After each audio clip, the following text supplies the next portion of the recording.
de los hidrocarburos. Tenemos que los hidrocarburos están formados solamente por átomos de carbono e hidrógeno. Pueden ser lineales, pueden ser pequeños, pueden tener 4 átomos de carbono o pueden llegar a tener 12 átomos de carbono, siendo largos. También pueden tener ramificaciones sencillas o dobles, y también pueden formarse en forma de anillo o armazón. Para el siguiente punto que quiero hablar sobre la configuración electrónica,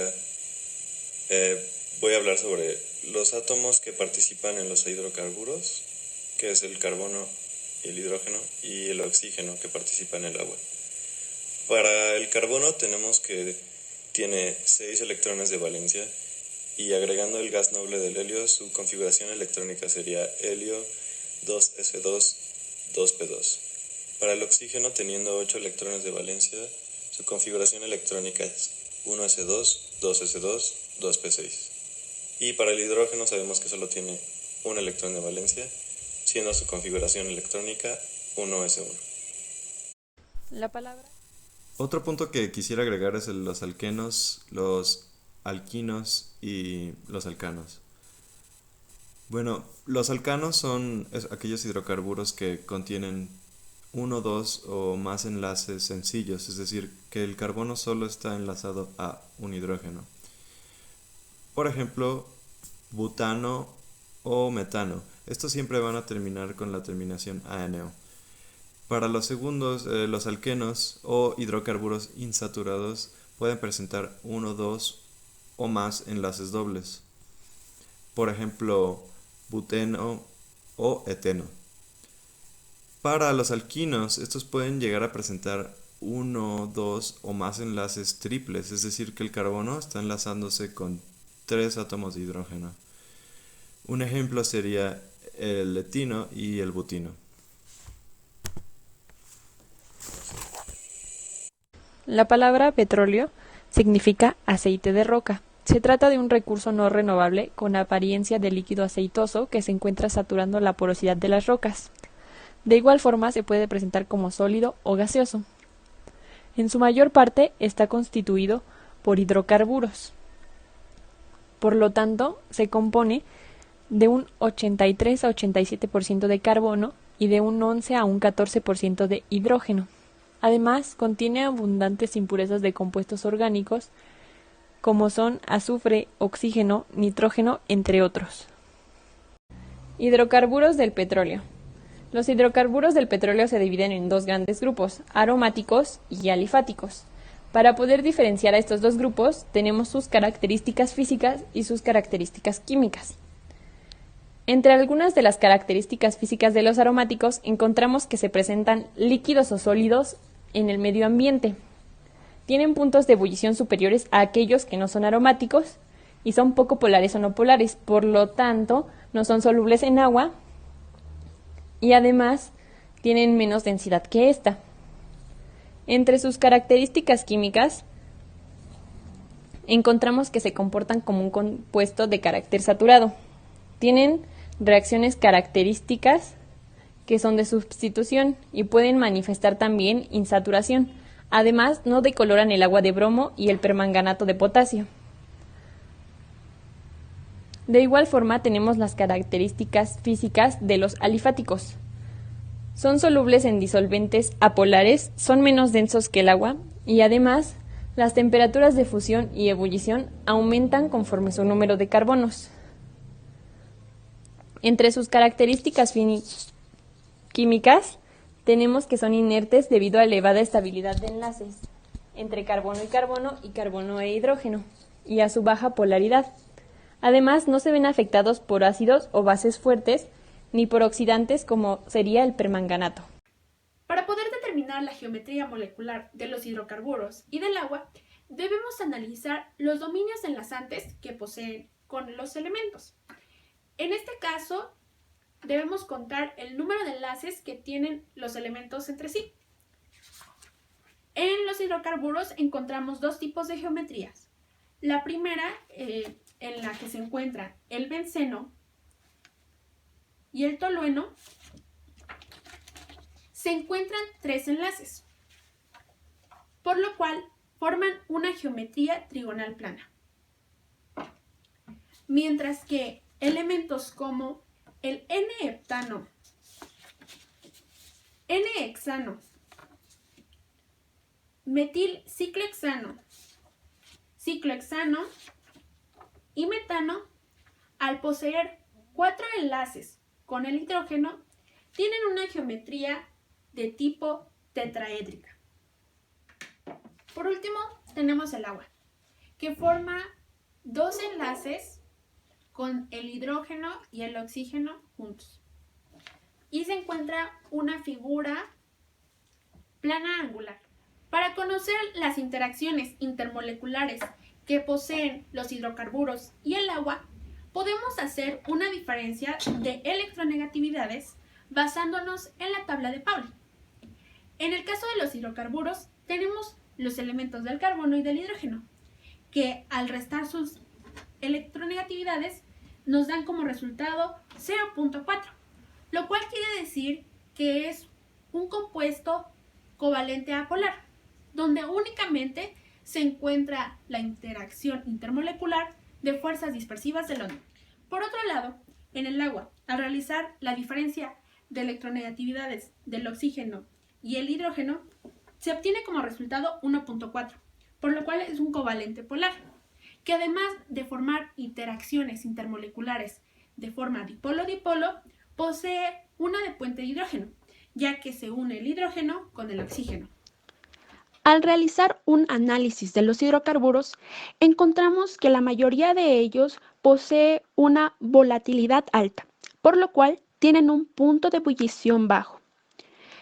Por otro lado, elementos como el benceno, tolueno, ciclohexano, metilciclohexano, N-hexano, 2-metilpentano, N-heptano, poseen el estado líquido, mientras que el metano es un gas. Las dos soluciones presentadas con anterioridad son resultado de una investigación de la MIT. Los hidrocarburos no se pueden disolver en el agua debido a su polaridad, ya que son distintas. Asimismo, los hidrocarburos son más viscosos y más densos que el agua, por lo cual flotan en ella. El primer método que encontramos consiste en el uso de membranas. Se crea una capa de nanoporos que limita el paso de algunas sustancias. Por medio de tanques de separación, la gravedad hace flotar el aceite o hidrocarburos, dejando por debajo el agua. Este método funciona parcialmente, ya que si las moléculas son grandes, la separación es completa, pero cuando queda una emulsión, para la separación se requiere el uso de químicos altamente contaminantes. El método 2 consiste en añadir a la mezcla nanopartículas con hierro para después separar el aceite o hidrocarburos, usando un imán. Es una técnica muy sencilla, pero debe realizarse en un buque para que las nanopartículas no contaminen el océano. De igual forma, al colocar los imanes dentro de la corriente y no fuera de ella, da buenos resultados sin importar la concentración de cada componente en la mezcla. Las dos soluciones presentadas con anterioridad son resultado de una investigación de la MIT. Para que el agua sea potable debe de ser limpia, segura, inodora, insípida, sin microorganismos patógenos, sin turbiedad y debe de constar de una proporción determinada de gases y sales. El crudo tiene miles de componentes químicos, de los cuales la mayoría son hidrocarburos, y generalmente se desconoce su nivel de riesgo. Los hidrocarburos aromáticos de bajo punto de ebullición son letales para casi todos los organismos, mientras que los hidrocarburos parafínicos son menos tóxicos o no tóxicos. No solo afectan la capa superficial del suelo, sino que pueden llegar a aguas subterráneas.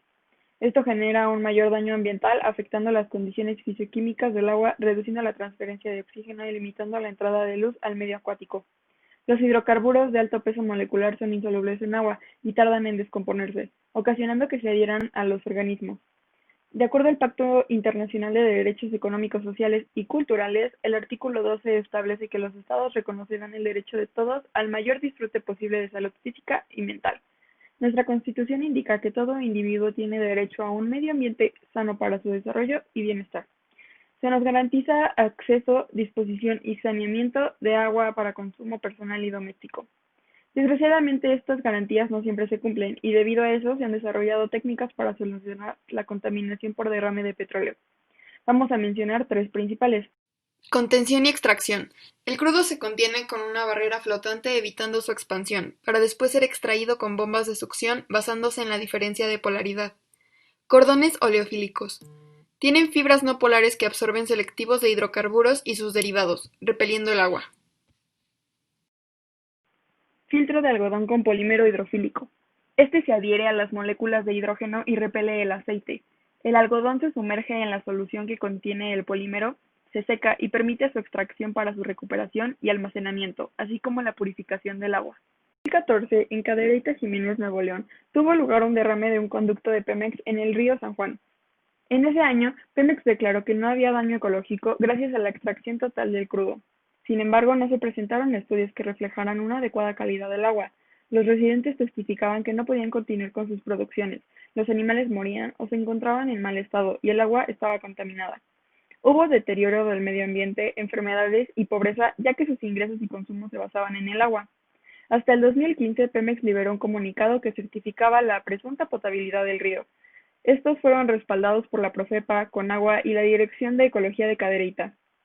Se dice que fue inmediato el tratamiento del agua y el control del derrame, así como la reparación del ducto, que tuvo un costo estimado de 150 millones de pesos. Sin embargo, un reporte del diario Reporte Índigo indicó que en el 2018 el río seguía contaminado. El derrame generó un daño irreversible, expandiéndose más de 32 kilómetros, alcanzando municipios cercanos. Como conclusión final, quisiera agregar que el tema de los hidrocarburos y el agua es de suma importancia entenderlo por los problemas que han sucedido y que podrían volver a suceder sobre derrames de petróleo en cuerpos de agua. Nosotros, como químicos, podemos buscar un alcance, podemos llegar a una solución desde el aspecto químico de cómo separar y extraer esos hidrocarburos, ese petróleo del agua. Como conclusión, creo que este proyecto nos permitió observar cómo los derrames de petróleo siguen teniendo efectos a largo plazo. Aun cuando existen ya métodos que nos permiten extraer estos hidrocarburos del agua, de los océanos y de los ecosistemas, estos no son eliminados por completo y tampoco son solubles, como ya revisamos. Por lo tanto, tiene efectos perjudiciales para la salud de los animales, de la flora, de la fauna y de los habitantes. En este reto nos adentramos en los compuestos químicos que implica el crudo, como los hidrocarburos y sus propiedades. Los derrames del petróleo son un claro ejemplo de las consecuencias de utilizar este tipo de hidrocarburos, siendo una muestra de la necesidad de cambiar a energías limpias.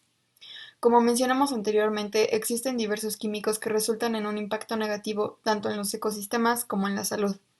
Debido a esto, se debe de tener un buen control y regularización de estos compuestos. Para finalizar, es importante mencionar que lo acontecido en Cadereyta es uno de los muchos ejemplos de derrame de petróleo en el que las consecuencias son irreversibles, ya que no solamente se pierde el medio ambiente y la vida silvestre, sino que también se violan los derechos humanos de las personas, pues no tienen acceso a agua potable ni tampoco a un medio ambiente sano. No sé quién. Por lo anterior, yo propondría efectuar leyes mucho más severas en contra de las empresas para que de esta manera se hagan responsables de sus acciones y eviten y cuiden el proceso de extracción de hidrocarburo.